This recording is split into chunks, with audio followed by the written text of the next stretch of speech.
thank you, John, for this interview. It's really a pleasure to meet you again. And let's start talking about your last album, Burn It Down. It is a great album. I must congratulate you on this one because it is really great. Could we say that in comparison with the previous works, it is a bit less immediate, maybe a bit less and more sophisticated and well thought of? Honestly, when we do the records, we don't really plan how the record's going to come out. We just kind of let the music take us where it's, you know what I mean?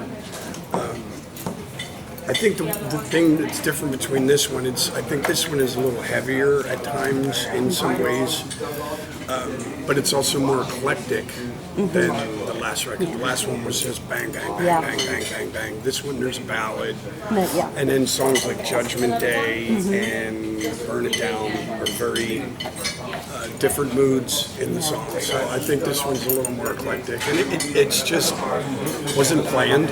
It just kind of happened. Yeah. So it's all good. So the title track that you just mentioned, Burn It Down, features your outstanding performance on vocals. And is there any special consideration you can share about this song? Was it specifically conceived to be the title track?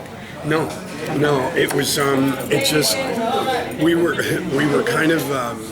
After we did the record, we listened to everything. Once all the songs were done, then we were all thinking, what would be a good album title? And it came down, actually, we said, well, either Rise Up or Burn It Down, you know what I mean?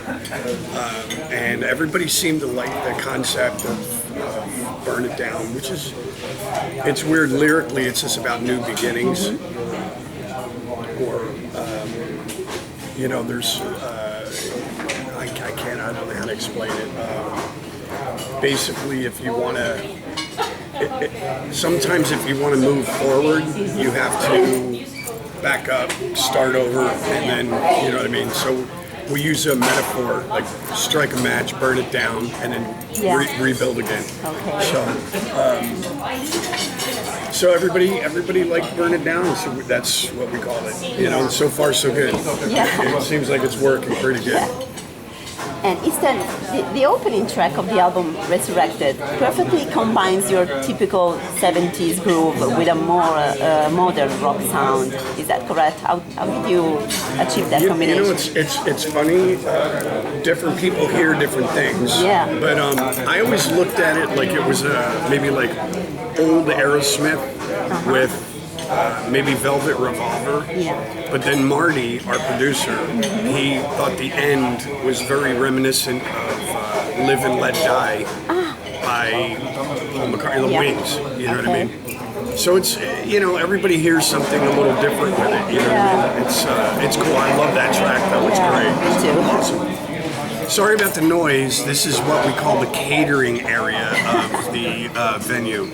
So we're dealing with spoons and those bastards from the New Roses are just making the noise over here, scraping. Okay, so now we can move along now that we know what the situation is. Sorry, I'm not hungry anymore. Yes. Clang, clang, clang, clang. So the album features many extraordinary songs, like the beautiful ballad Set Me Free or the enthralling You Can Take It With You, but we were particularly impressed by the heavy blues sound of What Goes Around. Did you get some particular inspiration for this song? You know, the funny thing of it is, when I say the music takes us where it wants to go, when we were writing the record, we had maybe 4 or 5 songs written, and we were writing in the Alicia Keys studio in New York. Oh, wow. And her engineer said to Marco, he goes, "Oh, you got to try this bass pedal. This is going to change your life." And you know, so we plugged it in, and Marco started noodling around with this very distorted kind of bass sound. And we immediately were like, oh, he started playing the riff, just da-da-da-da-da, you know. And we're like, oh, what is that? I don't know, you know, we're just... So we immediately started working on this, and we came up with the song. And And, you know, so immediately we started going in that direction, you know what I mean? But it's just a heavy riff. We thought it was very reminiscent of maybe old Black Sabbath or Zeppelin. And, you know, so I don't know. It's just a really cool tune, you know. It just kind of popped up. You know, there was no thought or anything to it. And then when we started working on the lyrics, it was a little, you know, it's a little dark. It's about karma, you know, karma, the way you treat people, the way they will treat you eventually. You know, you'll get yours in the end, but it was very easy. It just kind of came together, you know, very quickly. Yeah, cool. And since the last time we met, a big change took place in the lineup. How did you meet Astronovo, and perhaps you thought of him through Doug's and his Revolution Saints project? Marco and Doug have both worked with Dean in the past, and Brian is an amazing drummer. Honestly, we didn't even know Brian was leaving. Okay. It was very last minute. We were on our way to New York to write for the record, and when we arrived in New York, our management said, "Hey, Brian's he's gonna go do something else." So we didn't even know, you know. So we all started calling some friends, you know, and they mentioned Dean. So Dean flew out to New York, hang out with us for a few days, and he's just, you know, he's had some troubles in the past, you know, but he's just a good dude, you know. Plus he's Italian. Forget about it over there. You know what I mean? But no, he came out and he was really excited. He's got a good heart. And then the other thing now too is he sings his ass off. So there's another strong vocal, backing vocal. You know what I mean? It's awesome. It works out great. But I didn't really know Dean prior to this. You know, but we've become very, very good friends now. So it's very cool.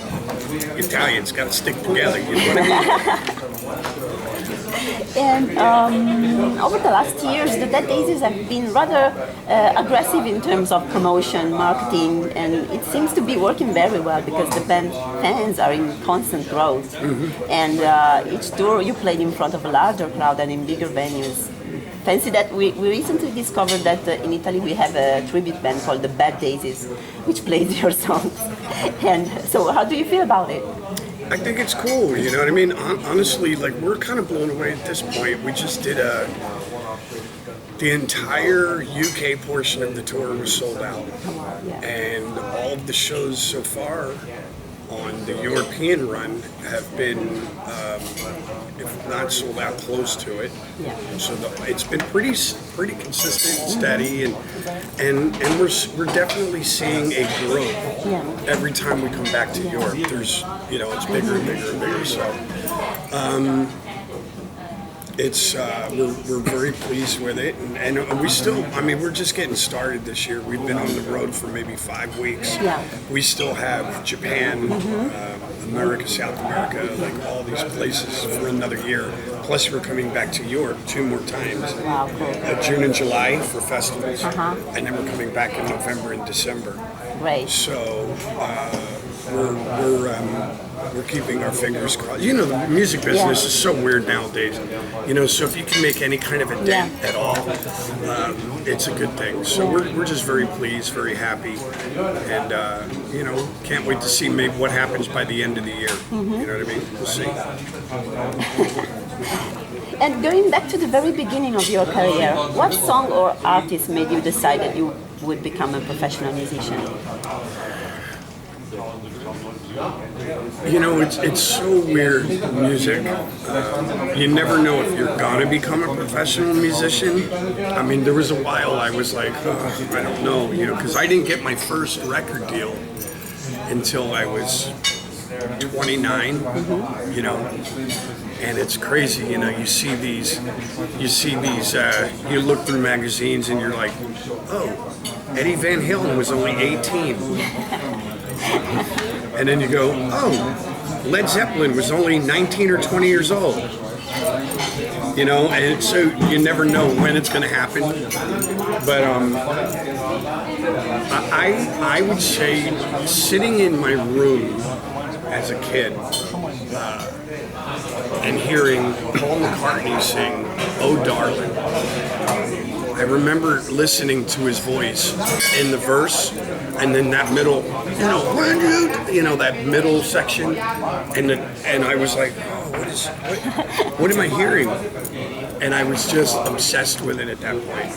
Then I remember again hearing Robert Plant sing Black Dog. Wow. I was like, this is amazing. I want to do this.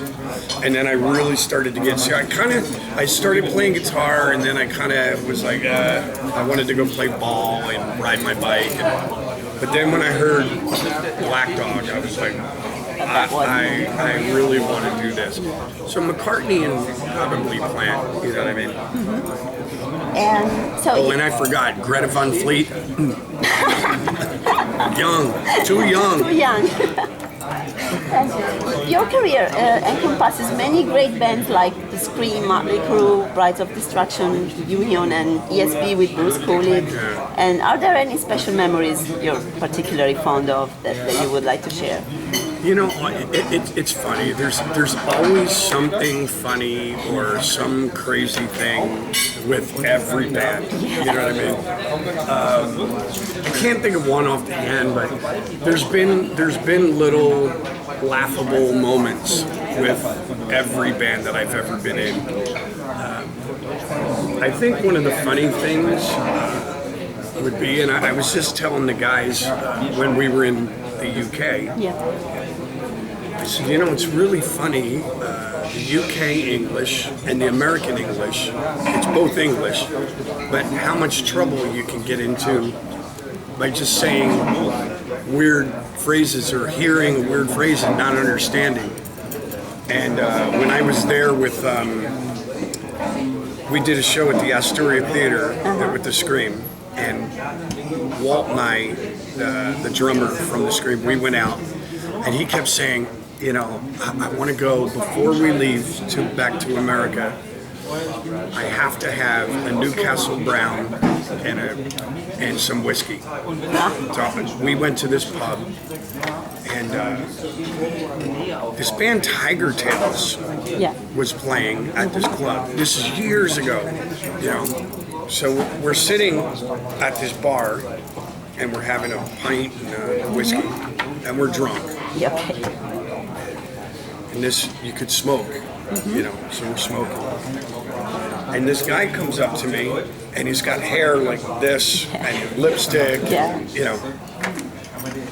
and he says, got a fag. And I go, what? Now, in America, they say, first of all, in England, they say fag for cigarette. Ah, right. I didn't know. So he's saying, got a fag. Yeah. Got a fag. And I'm sitting there because in America, the word fag has a completely different meaning. Yeah. And I'm looking and I go, excuse me? And he says, got a fag. And I go, one more time, slow. Got a fag. So then Walt goes, what is he saying? I go, I don't know. I think he's calling us fags.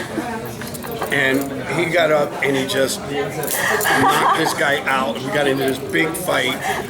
So we're all like cut and bruises and ripped shirts. And we go back to the hotel, and the record label was there, and they were just hissing themselves laughing. Yeah. And then they had to explain to us that the guy was just asking for a cigarette. So there's tons of stories like this though with every band that I've ever been in. Well, thank you for this one. It was funny. No worries. So, one last question. What was your very first thought after being asked to join the Dead Daisies? Honestly, I was worried about whether or not I could do this. And see, I have my solo band as well, with my son as my drummer. And, so I was sitting there going, man, I really want to do this Daisies thing, because I liked all the players in the band. I was friends with most of them. And I heard the music, and I'm like, wow, this is pretty cool. So I wanted to do that. but I also wanted to do my solo thing, which is, to be honest with you, I've kind of put that on a back burner a little bit to do the Daisies. But that was my first thought. Can I do both of these? Yeah. You know what I mean? So I've kind of neglected my solo career for the last year or so, year and a half. Yeah. But I just put a new record out in January as well. So hopefully I have a couple little spots this year where I can go do some shows. Okay. And then I'm going to have early next year a few months where I can go do some shows. So I'm excited about that. Wow, cool. You know what I mean? But I'm like, man, can I do both? Let's try it. Oh, we're glad you tried. Yes. So, thank you so much for your time. Hey guys, John from the Dead Daisies, and I want to thank you for all your support. Someday I will learn to speak Italian, and I can do this in Italian. But Rock Rebel Magazine, you rule. See ya soon.